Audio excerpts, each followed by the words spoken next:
How are you getting on today, folks? How are you all doing? Welcome back to another video from Courtney Brothers. Today's video, we're in the shed. It is raining. It is the 30th of September, which is the last day of the slurry. And literally just after finishing up, it was Aidan was out of the last couple of days. I had no part at all in it because I wasn't needed mixing or anything, so I was hedge cutting. So that is why there'll be no footage of the last job or two, but we'll have there'll be bits of drone footage thrown in there along the way, just kind of bits and clips through the year and that. I'm not sure what we have, but there'll be a couple of good clips. I think there is some of the 661 on the tanker anyways, and maybe one or two other bits, but we shall see.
But anyways, how did our 9th slurry season go?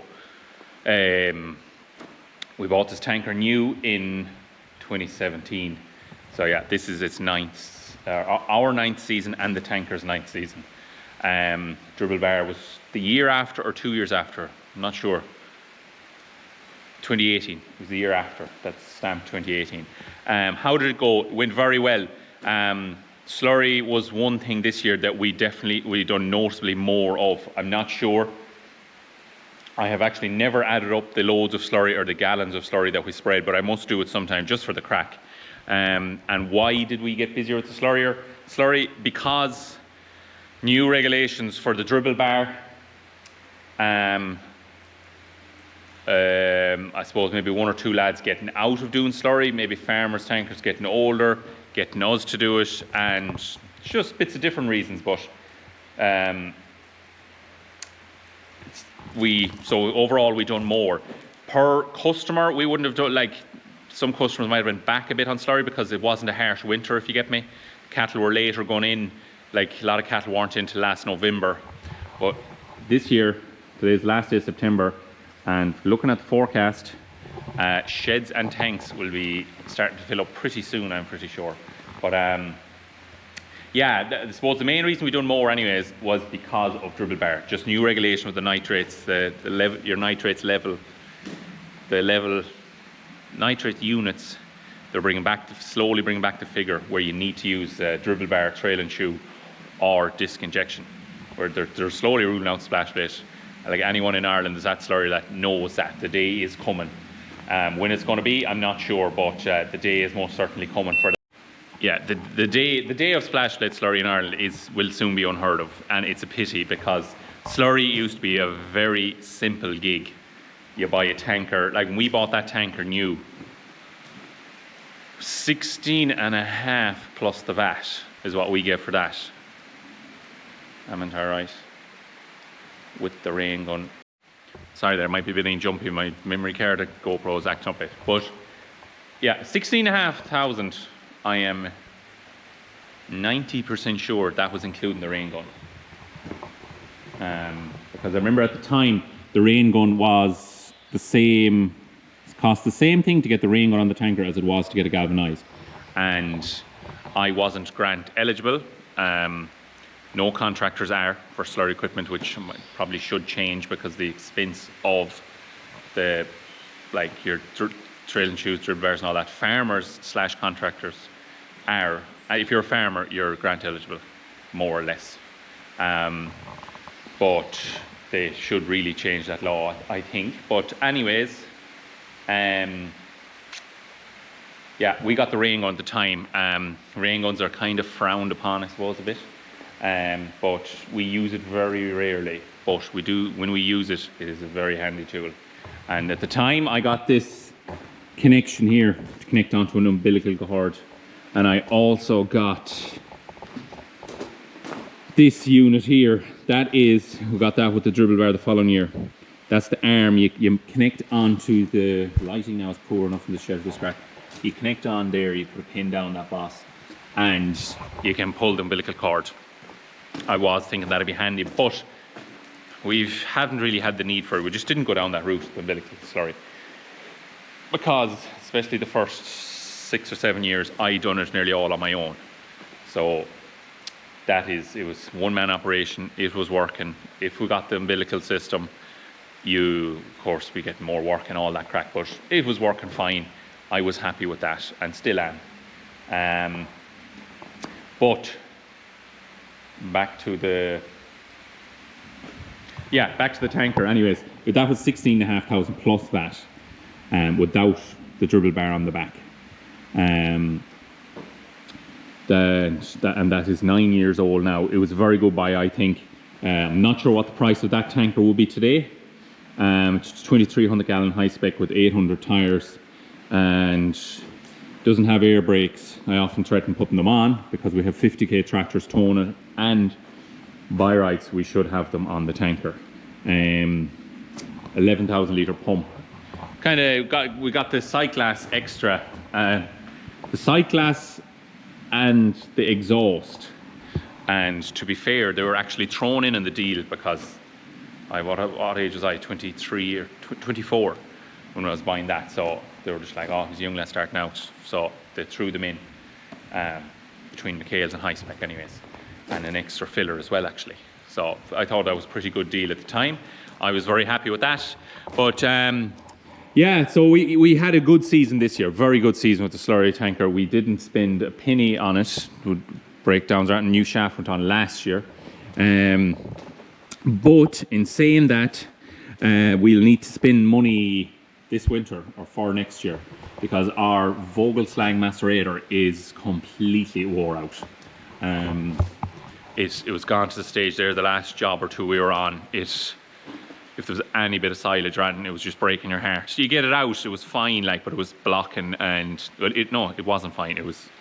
It's wore out completely. It needs rebuild or put a new one on its place.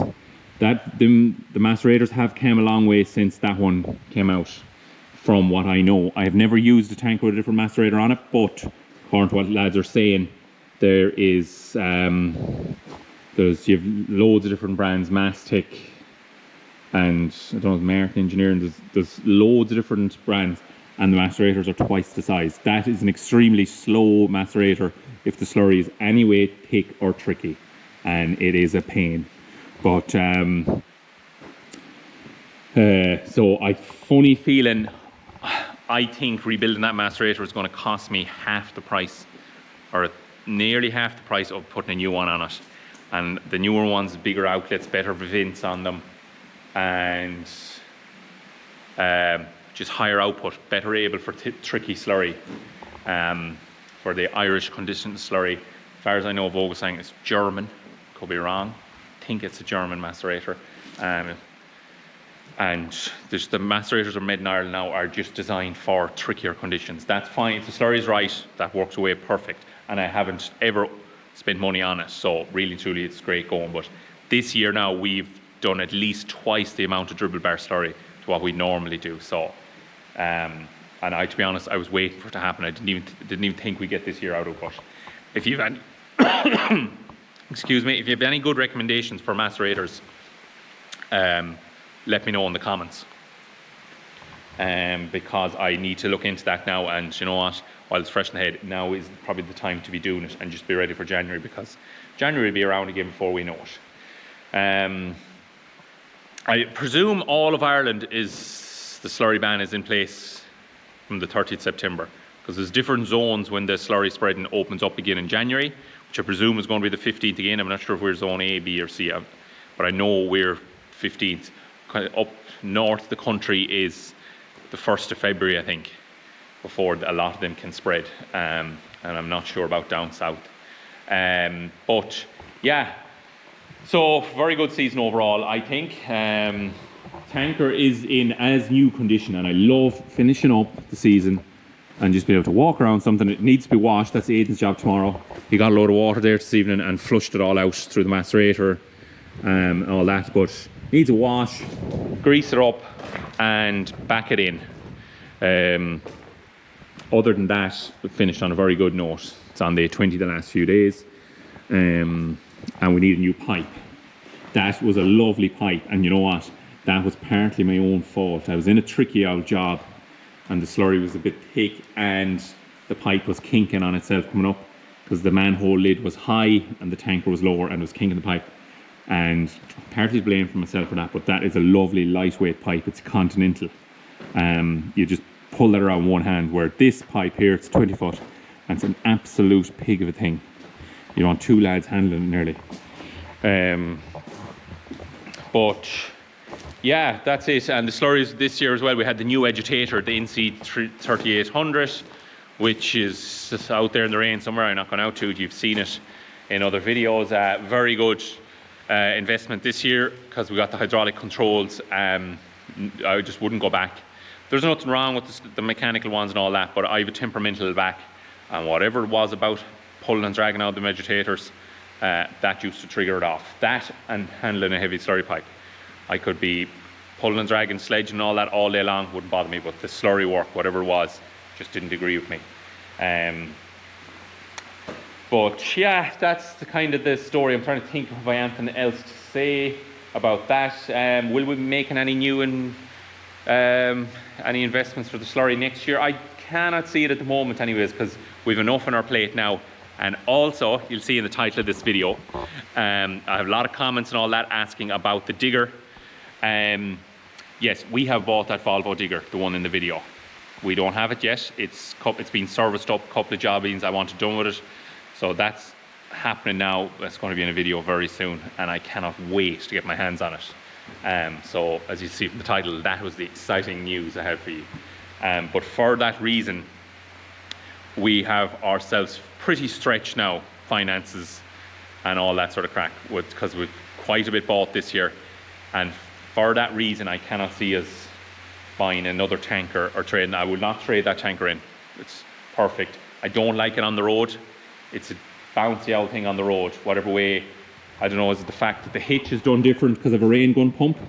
See the way the eye is up on top? That is on top. Normally that's down the bottom, but it's to keep the shaft straight for the rain gun pump. I am considering welding a spoon hitch on there, because I will be going spoon hitch with everything. So I'm considering doing that, but I just don't want to have the dribble bar too close to the ground at the back. And it might take that bounciness out of it, because it just gets into this fit of bouncing, and the better the road you're on, the worse it is. And more so when you're empty. Don't know why, it's just the balance or something is wrong. But it's just nasty. You'd have to slow down. But other than that, I love that tanker. Very neat, nappy. It's not a big heavy pig of a thing, and paint is brilliant on it. The wheels are flaking alright and rusting here, but other than that, they are they're sound. Like, I should do them rims now before they get much worse. And actually, yeah, that's only when I'm looking at them now I realise how bad they're gone. But they'd be worth blasting and doing. The rest of the paint on the tanker is perfect, and not trying to praise ourselves or anything, but we mind it. Mud guards are straight, lights and all that are all straight and working perfectly. But good build quality in the high spec. Would I go for the high spec again? The tone on the road is the only thing. I'd need to be sure that the tanker wouldn't be like that one.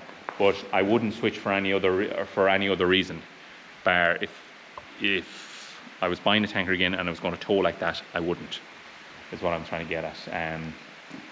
But yeah, that's kind of it. Anyways, I'm kind of waffling on long enough. You will have seen the old school video, silage video at this stage. I hope you enjoyed it. New digger video will be coming soon, and Aidan is starting tomorrow, all the washing, service and all that, and get this shed organised finally, because the stuff just abandoned everywhere. We actually have it semi cleaned out and organised. There you can see the Fusion 4 is still on the 661, but I'm going to start packing this shed from there over. So we'll be doing videos and all that, and everything is going to be washed, serviced and ready to go when it goes in the shed, because next spring we don't have the time for that. Anyways, thanks for watching. Don't forget to like and subscribe, and we shall catch you in the next one. Good luck.